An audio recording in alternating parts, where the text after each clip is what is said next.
O combate ao crime organizado. Nós vamos conversar agora com o Tiago Fernandes de Carvalho, promotor de justiça do GAECO, que é o Grupo de Atenção Especial de Combate ao Crime Organizado da Regional Juiz de Fora. Promotor, muito obrigado pela gentileza de atender a Itatiaia. Eu pergunto ao senhor, qual é o maior desafio do GAECO para combater o crime organizado no país? Bom dia, William. Eu agradeço a oportunidade.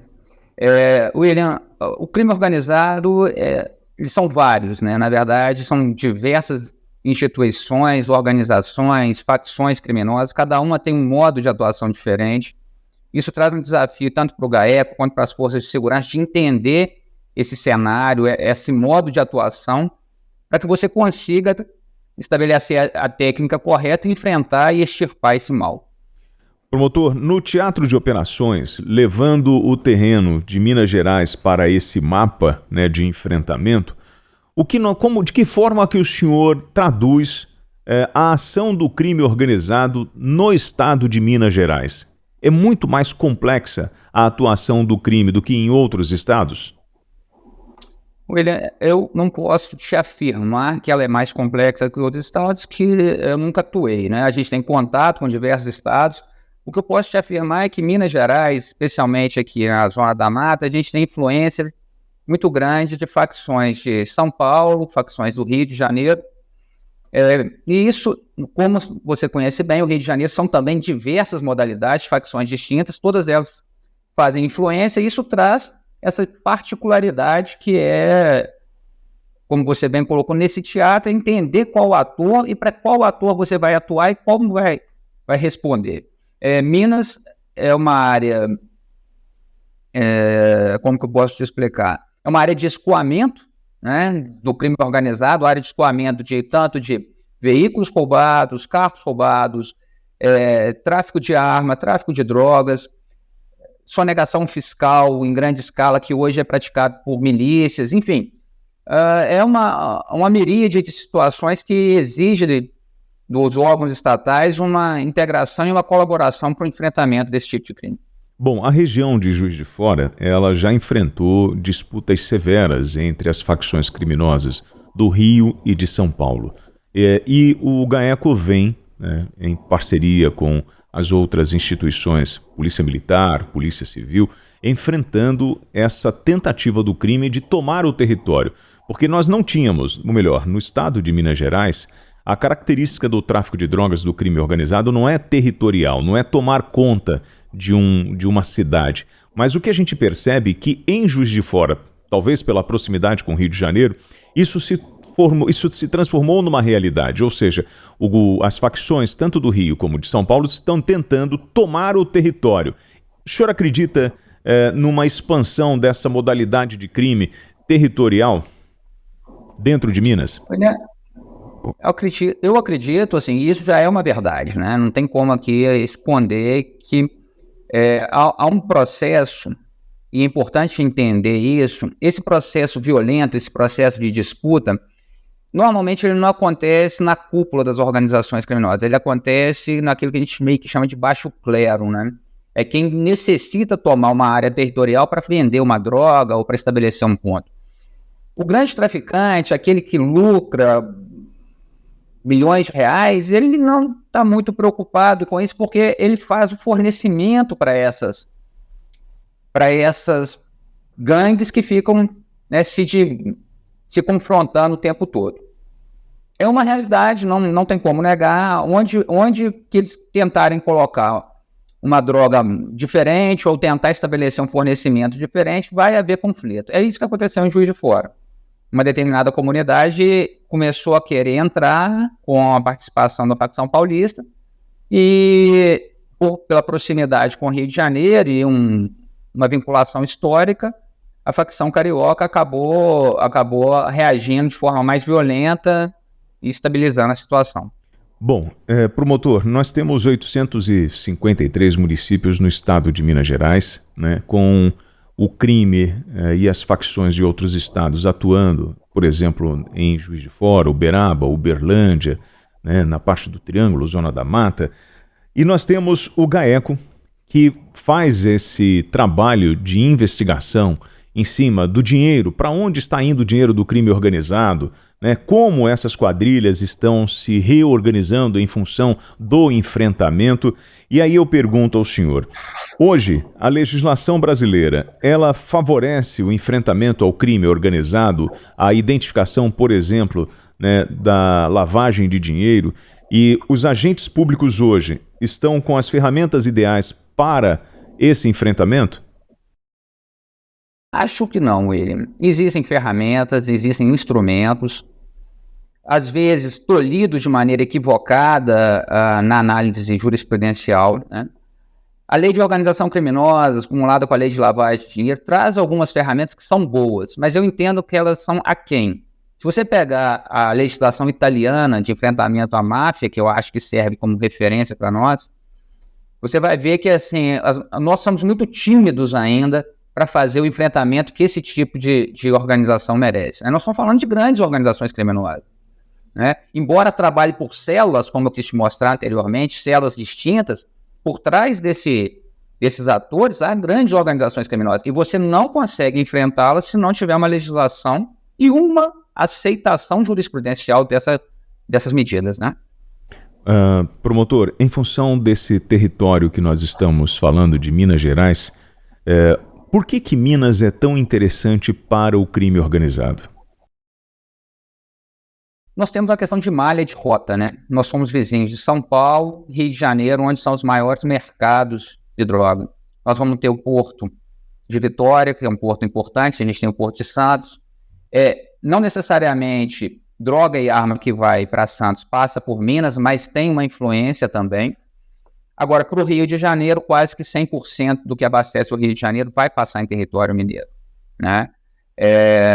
O tráfico, tanto de armas, de droga ou patrimonial, ele não passa pela divisa de São Paulo e Rio de maneira direta, por ser uma divisa muito povoada, com muita fiscalização. Então, ele prefere fazer uma volta, um entroncamento, passando por Minas, para chegar no Rio. Então, é uma área que você tem um entreposto gigantesco.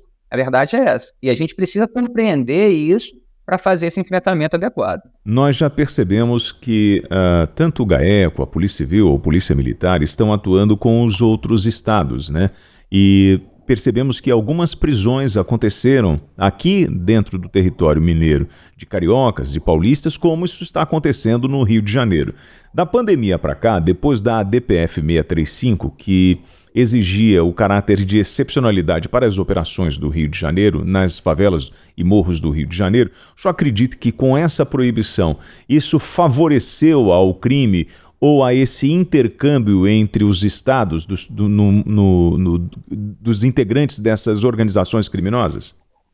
William, sem adentrar em questões assim, de decisão, que eu nunca analisei o porquê dessa decisão, eu vou te dar o que eu tenho de realidade. Sim. O que eu tenho de realidade é grandes operações nossas, onde alvos importantes eles fogem para o Rio de Janeiro, a gente tem a geolocalização deles no Rio de Janeiro e a gente não consegue prendê-los. Eu sei aonde que eles estão no Rio de Janeiro e a gente não consegue prendê-los. E aí porque a polícia não vai lá, não vai. Não vai por motivos da DPF, por motivos de locais que a polícia não domina.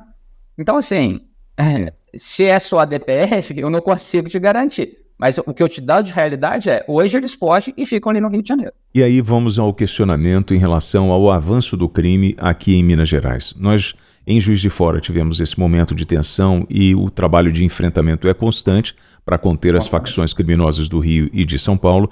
Teófilo Otoni, a mesma coisa com a invasão do Comando Vermelho, de Terceiro Comando Puro, enfim.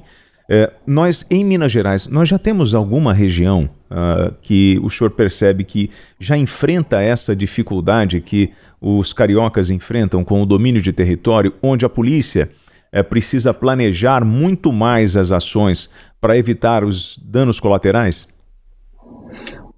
William, eu não vou falar em nome do Estado, porque eu não estou na função aqui de coordenador estadual, então eu vou te falar da região que eu controlo. Aqui na nossa região não tem. Não tem. A polícia aqui vai entrar em todos os locais. Entra, domina, não tem conversa. Aqui na nossa região não tem conversa. Tanto a polícia militar quanto a polícia civil, com apoio de outras forças, entra e domina todas as regiões. Nós não aceitamos isso, não tem essa possibilidade, entendeu? O senhor está a 100 e poucos quilômetros do Rio de Janeiro, correto?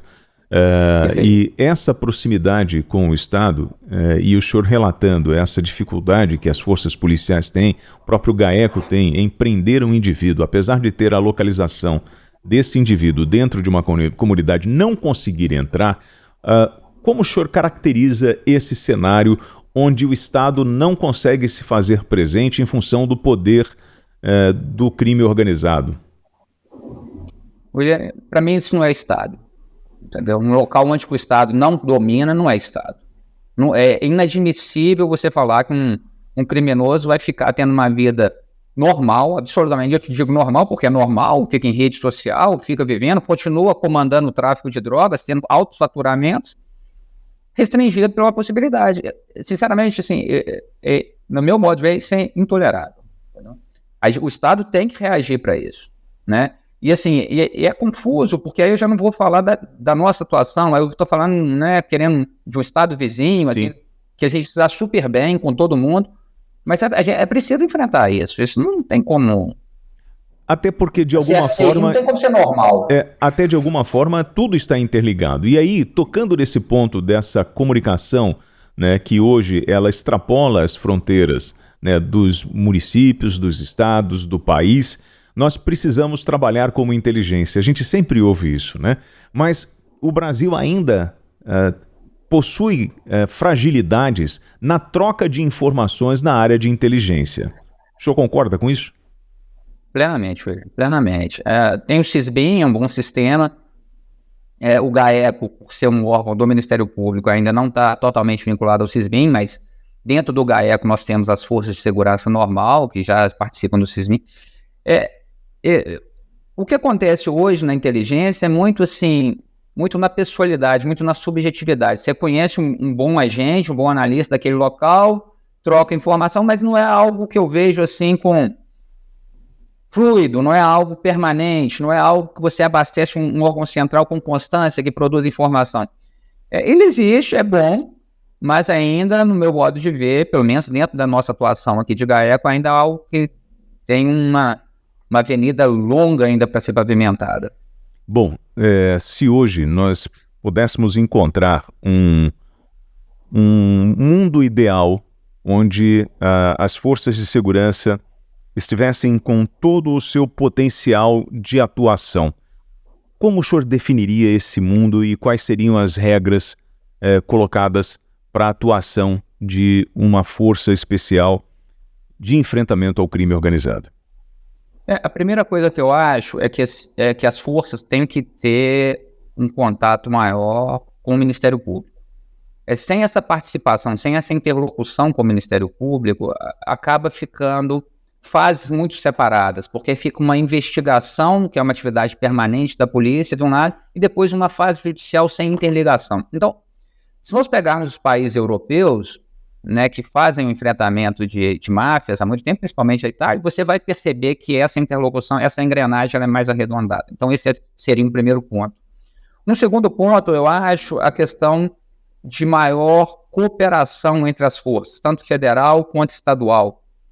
As forças precisam se unir e trocar mais informações, precisam ter isso como uma prática corriqueira e de informações relevantes. E o terceiro ponto, para mim, que é fundamental, e não sei se já tocaram com você, é como eu te disse, não adianta a segurança pública agir se o judiciário não dá esse respaldo, porque, afinal de contas, quem vai determinar se a pessoa é presa ou não, se a pessoa é condenada ou não, é o Poder Judiciário. Então, hoje, uma discussão que eu acho que deve ser levantada são varas especializadas de enfrentamento a organizações criminosas. Te dá a minha região, que é uma região hoje de uma população em torno de 1.500.000 habitantes, muitas comarcas pequenas, mas a gente tem Juiz de Fora, não existe uma vara especializada em enfrentamento ao crime organizado. Então, assim, o juiz que já está ali na labuta dele de criminalidade normal, de uma hora para outra depara com a operação do GAECO, tem 50 réus de organização criminosa, que vai inviabilizar toda a atuação da vara dele. Ou ele vai ter que decidir, ou ele toca aquele processo dele, ou ele vai tocar o processo do GAECO, sozinho e maior que a vara toda. E o judiciário não tem essa estrutura hoje. Então, assim, Sem isso, posso te assegurar, nada que fizer vai dar resultado. E quando há um enfrentamento ao crime organizado, e como o senhor definiu como estrutura de máfia, os atores eles possuem papéis bem diferentes na atuação dentro da organização criminosa. Então você tem desde daquele que é contratado para a prática de um crime, de um assassinato, àquele que faz a lavagem do dinheiro ou a comunicação com outras instituições. Tamanha complexidade exige, então, a quebra de um paradigma para a gente poder enfrentar de forma mais eficaz? Sem dúvida, perfeita a sua colocação. Entender o crime organizado, igual da leitura de um Código Penal que é de 40, é materialidade e autoria, esquece, não tem materialidade e autoria. Quem está no topo não coloca a mão em nada de errado. Nem na lavagem ele coloca, ele só usufrui já de um processo limpo. E ele é o principal beneficiado. Enquanto isso, vai ter um cara que mata, um cara que tem disposição. Você tem toda uma rota empresarial de trânsito fluindo, com a mescla entre ilícito e ilícito. Então, assim, se você não mudar o paradigma, como você bem colocou, você não consegue. Você não vê materialidade, entendeu, William? Assim, o crime organizado não tem sangue, não tem corpo no chão. Tem, às vezes tem, como consequência, não como ato de organização criminosa rotineiro. Com a vivência que o senhor tem de enfrentamento a esses grupos, nós estamos subestimando as organizações criminosas no Brasil? Totalmente. Hoje eles vivem um estado paralelo, completamente em funcionamento, um funcionamento regular. Vamos te dar um exemplo. A gente tem uma organização criminosa que é responsável por roubo de veículo. Ela funciona entrelaçada completamente com uma organização criminosa que é de tráfico de drogas.